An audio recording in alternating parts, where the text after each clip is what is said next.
আসসালামু আলাইকুম রহমতুল্লাহ। সুপ্রিয় দর্শক, বিএনপির মহাসচিব মির্জা ফখরুল ইসলাম আলমগীর বলেছেন যে পাকিস্তানের সহযোগীরা এখন বুক ফুলিয়ে কথা বলছে। তো বাংলাদেশ জামাত ইসলামীকে ইঙ্গিত করে এই কথাটা বলেছে। পাকিস্তানিদের সহযোগী ছিল, তারা আজ গলা ফুলিয়ে কথা বলছে। এসব কথাই বললেন বিএনপি মহাসচিব মির্জা ফখরুল ইসলাম আলমগীর। যারা সেদিন সহযোগিতা করেছে, যারা সেদিন হত্যাযজ্ঞের সহযোগিতা করেছে, তারা এখন গলা ফুলিয়ে কথা বলে। যারা সেদিন হত্যাযজ্ঞের সহযোগিতা করেছে, তারা এখন গলা ফুলিয়ে কথা বলে। আপনারা বুঝতে পারতেছেন যে পাকিস্তানের সহযোগীরা এখন বুক ফুলিয়ে কথা বলছে মানে কি। তো এই বিষয় নিয়ে বাংলাদেশ জামাত ইসলামের ইউরোপের মুখপাত্র ব্যারিস্টার আবু বকর মোল্লা সাহেব একটা পোস্ট করেছে। এই পোস্টের সামান্য অংশ আপনাদের দেখাবো। এরপর সৈয়দ মাসুক ভাই কঠিন ধোলাই করছেন মির্জা ফখরুলকে, সেই ভিডিওটা দেখাবো।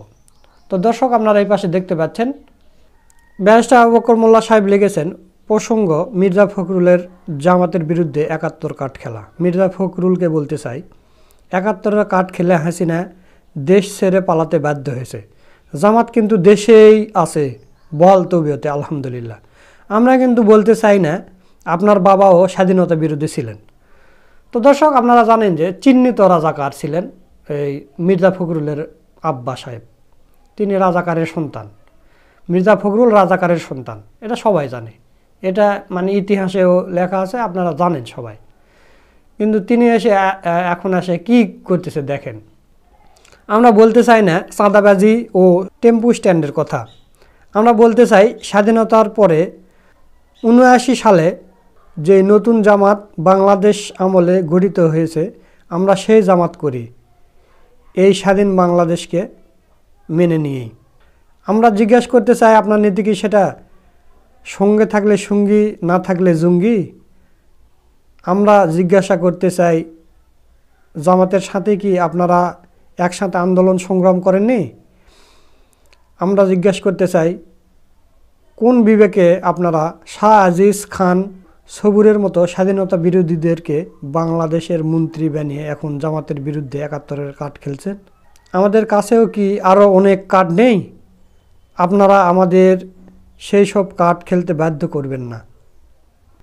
আপনাকে একটি কথা জানিয়ে রাখি, আমাদের পক্ষে কথা বলার কারণে আমাকে বিশ্ববিখ্যাত দি ইকমিউনিস্ট পত্রিকার এডিটর বলেছিলেন, যদি বিএনপির পক্ষে ছাপায় গাও তাহলে আর কখনো আমাদের অফিসে আসবে না।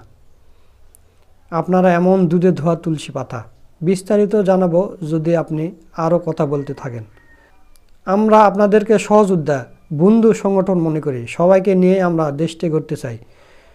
আমরা একসাথে আন্দোলন সংগ্রাম করেছি, সরকার গঠন করেছি, এবং আপনি নিজামী সাহেবের মন্ত্রণালয়ে সহযোগী মন্ত্রী ছিলেন, তা ভুলে যাবেন না।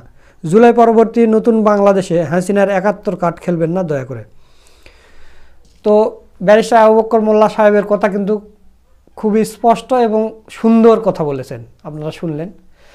তো দর্শক, এখন সৈয়দ মাসুক ভাই মির্জা ফখরুল ইসলাম আলমগীরকে কঠিন ধোলাই করেছেন।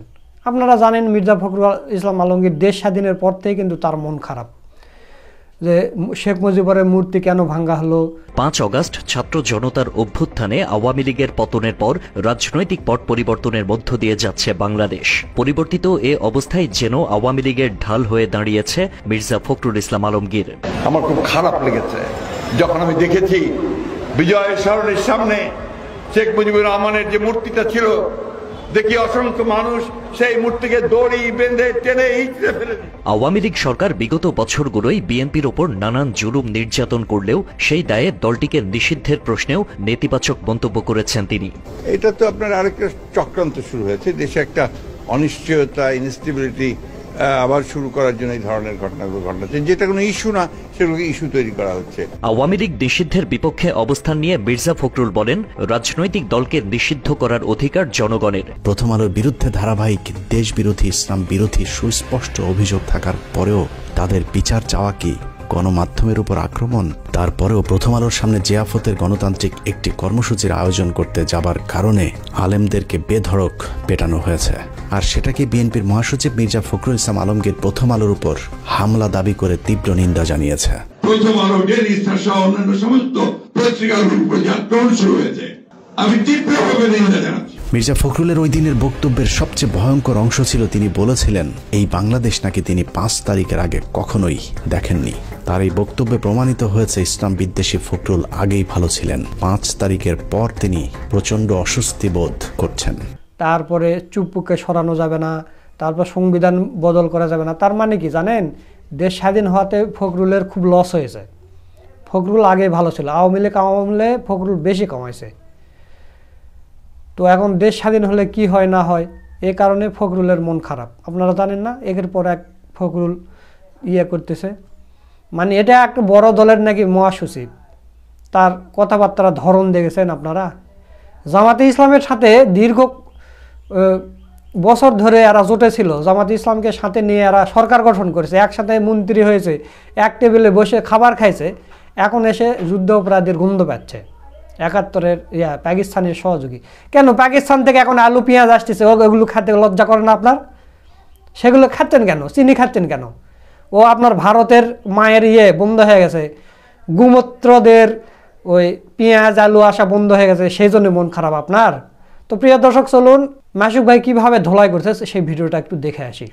মির্জা ফখরুল ইসলাম আলমগীর, আপনি লুঙ্গি খুলে পালাতে হবে বাংলাদেশের রাজনীতি থেকে। হাসিনার পিছনে ভারত আছে, আপনার পিছনে বঙ্গোপসাগর আছে, আপনাকে কিন্তু সেখানে চাপাইয়া পড়তে হবে জনগণ যদি আপনার পিছনে লেগে যায়। প্রিয় দর্শক, আমি বলতে চাই ডাক্তার পিনাকি ভট্টাচার্য আর সাংবাদিক ইলিয়াস হোসেনের অবদান ছিল কি ছিল না 26শে জুলাই বাংলাদেশকে মুক্ত করতে। মির্জা ফখরুল ইসলাম আলমগীরকে যারা আপনারা বিএমপি করেন তারা ডাক্তার দেখান, তাকে ডাক্তার দেখাতে হবে, উনার মেন্টাল বিগ প্রবলেম হয়ে গিয়েছে এবং উনি অতীত ভুলে গিয়েছেন। মাত্র 7 মাস আগে কি ঘটেছে বাংলাদেশে, 8 মাস আগে কি ঘটেছে বাংলাদেশে, গত 1 বছরের বাংলাদেশের ইতিহাস ভুলে গিয়েছেন।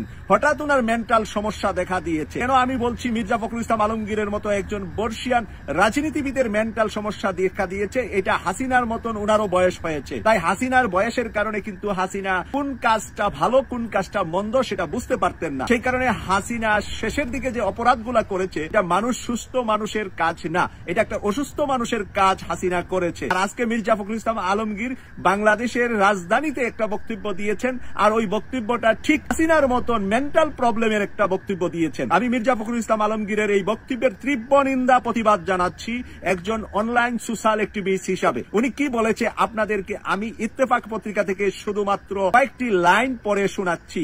সামাজিক যোগাযোগ মাধ্যমে নতুন নতুন আবির্ভূত হওয়া কুতুবদের ভাষা বক্তব্য বাংলাদেশকে একটি নৌরাজ্যের দিকে নিয়ে যেতে চাই বলে মন্তব্য করেছেন বিএনপির মহাসচিব মির্জা ফখরুল ইসলাম আলমগীর। সামাজিক যোগাযোগ মাধ্যমে নতুন নতুন আবির্ভূত হওয়া কুতুবদের ভাষা বক্তব্যে বাংলাদেশ নৌরাজ্যের দিকে যাচ্ছে। সামাজিক যোগাযোগ মাধ্যমে যেইদেরকে কুতুব বলছেন ডাক্তার পিনাকি ভট্টাচার্য এবং সাংবাদিক ইলিয়াস হোসেনকে ইঙ্গিত করে তিনি কথা বলেছেন এবং উনাদের সাথে সুর মিলিয়ে আমরা যারা কথা বলি আমাদেরকে উনি অপমান এবং অপদস্থ করার জন্য হেয় করে এই কথা বলছেন। হেয় করতে পারে অযোগ্য মানুষেরা, যোগ্য মানুষেরা একজনকে হেয় করে কথা বলে না।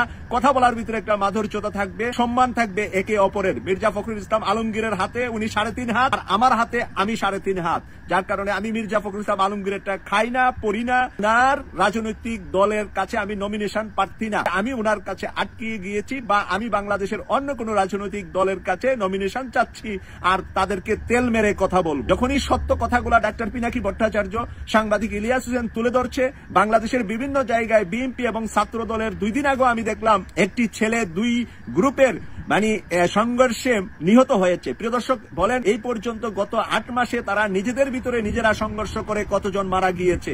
এই বিষয়টা আপনারা নাম্বারটা উল্লেখ করার জন্য আমার অনুরোধ থাকবে। ভিডিওর ভিতরে আপনারা কমেন্টসে এই নাম্বারটা উল্লেখ করবেন যাদের জানা আছে যে গত 8 মাসে হাসিনা পালিয়ে যাওয়ার পরে তারা শুধু জবরদখল নিয়ে, জায়গা জমি দখল নিয়ে, রুটঘাট দখল নিয়ে, বাজার দখল নিয়ে, রাজনীতি ক্যাম্পিং নিয়ে, কে প্রার্থী হবে, কার বিরুদ্ধে কে দাঁড়াবে সেই গ্রুপিং নিয়ে কয়টা মারামারি হয়েছে এটার হিসাব করতে পারবেন না।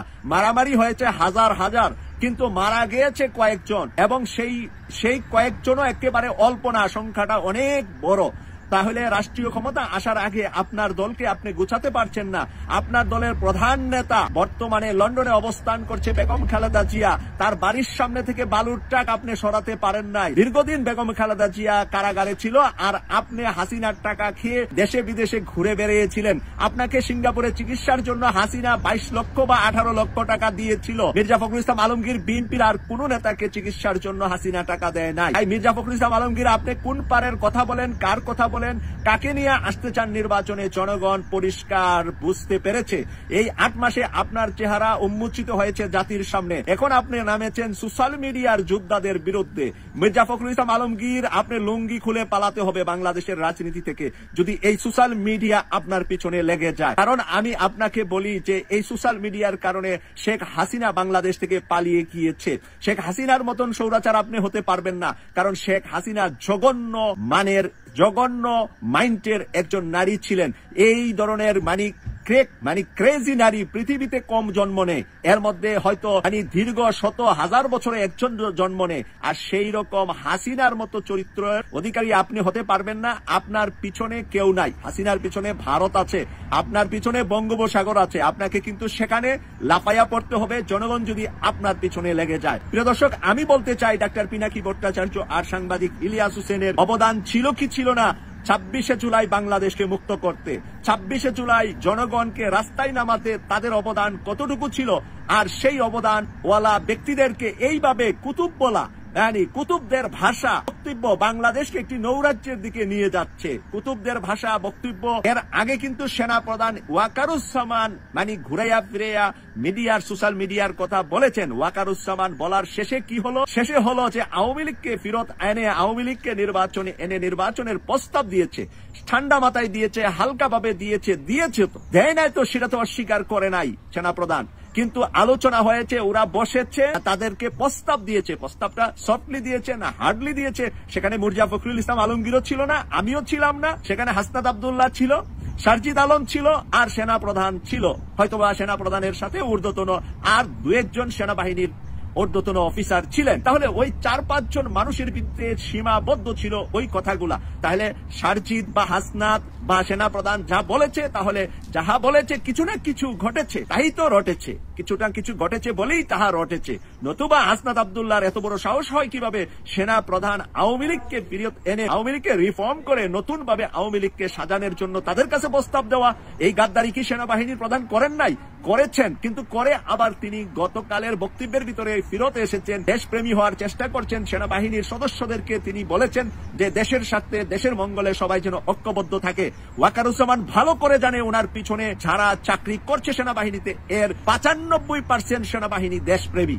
এই 95 সেনাবাহিনী সেদিন বিদ্রোহ করেছিল সেনা প্রধানের বক্তব্যের সাথে। 3রা অগাস্ট সকল ক্যান্টনমেন্ট থেকে তারা বলেছে আমরা জনতার উপরে গুলি চালাতে পারবো না। তাই কিন্তু সেনাবাহিনী প্রধান সেদিন হাসিনাকে সেই সংবাদ দিয়ে হাসিনার বিরুদ্ধে উনি দাঁড়িয়েছেন। আসলে হাসিনার বিরুদ্ধে নয়, হাসিনাকে বাঁচিয়ে দিয়েছেন সেনাবাহিনীর প্লেন দিয়ে, সেনাবাহিনীর হেলিকপ্টার দিয়ে, সেনাবাহিনীর সর্বোচ্চ সহযোগিতা দিয়ে জানে বাঁচিয়ে দিয়েছেন। নতুবা মানুষ কি করতো সেদিন আর বলা লাগবে?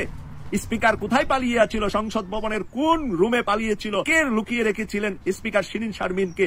কার দায়িত্বে ছিলেন? সেনা প্রধানের দায়িত্বে ছিলেন না? সেদিন কি জানতেন না পুঙ্খানুপুঙ্খানুভাবে বাংলাদেশের আওয়ামী লীগের কোন নেতা কোন জায়গায় লুকিয়ে আছে? তাই এই সেনা প্রধানের বক্তব্য আর মির্জা ফখরুল ইসলাম আলমগীরের বক্তব্য যদি মিলে যায়, আর পরেও আমি বলবো যে এই মিলে যাওয়াটা হাসিনারকে পুনর্বাসনের প্রস্তাব যে সেনাপ্রধান দিয়েছে তার সাথে মির্জা ফখরুল ইসলাম আলমগীর একই সুরে কথা বলার প্রয়োজনীয়তা নাই। সেনাপ্রধান বাংলাদেশের জনগণের চাকরি করেন এবং জনগণের চাকরি করবেন। আমরা তার বিরুদ্ধে গিয়ে তাকে নামিয়ে ফেলেন, পদত্যাগ করেন, সেই আন্দোলনে যাচ্ছি না, কিন্তু তার ত্রুটিগুলা ধরে দিতে হবে যাতে করে ভবিষ্যতে বাংলাদেশের জনগণের সাথে আর কোনো ত্রুটি না করে। কারণ আর কোনো ত্রুটি করলে তার পদত্যাগ অপসারণের আন্দোলন জনতা করবে, এই ব্যাপারে কোনো ভুল নাই। বিএনপি করলে লাভবান হবে, আর বিএনপি জনতার কাতারে না আসতে পারলে পিছিয়ে যাবে, ছিটকিয়ে যাবে, চলে যাবে বঙ্গোপসাগরে। এটা বিএনপি হোক, জামাত হোক, অন্য কোন নূরের দল হোক, আর নতুন দল হোক, যে কেউ হোক, বাংলাদেশে হাসিনাকে পুনর্বাসন, শেখ হাসিনাকে এনে নির্বাচন অথবা না এনে তার কিছু দূষর, তার কিছু ভদ্র আওয়ামী লীগ, ভদ্র ডাকাত, ভদ্র চোর, ওই ডাকাত ভদ্রকুলার ইতিহাস দেখে ওরা কলম দিয়ে ঠিকই টাকা কামাইছে হাসিনার দীর্ঘকালে, হয়তোবা কেউ বেশি কেউ কম। ওই কম ওলাদেরকে সামনে এনে আবার হাসিনাকে পুনর্বাসন করে এরপরে বাংলাদেশের মানুষদেরকে ডিসমিস শেষ করে দেওয়ার জন্য যে মহাপরিকল্পনা ভারত এঁটেছে, সেই মহাপরিকল্পনা বাস্তবায়নের দায়িত্ব এখন দেখা যাচ্ছে সেনাপ্রধানের চাইতেও বেশি পড়েছে বিএনপি মহাসচিব মির্জা ফখরুল ইসলাম আলমগীরের উপরে। বিএনপি মহাসচিব মির্জা ফখরুল ইসলাম আলমগীর সামাজিক যোগাযোগ মাধ্যমে যারা কথা বলে তাদের বিরোধিতা করে উনি দেশদ্রোহিতার কাজ করছেন বলে আমি মনে করছি। কারণ দেশপ্রেমী হলো তারাই যারা সামাজিক যোগাযোগ মাধ্যমে জনতাকে মাঠে নামিয়ে 5ই অগাস্ট স্বৈরাচার হাসিনাকে বাংলাদেশ থেকে পালিয়ে যেতে বাধ্য করেছিলেন এবং 32 নম্বরে 5ই ফেব্রুয়ারি বোল্ডেজার পাঠিয়ে ধ্বংস করে দিয়েছেন।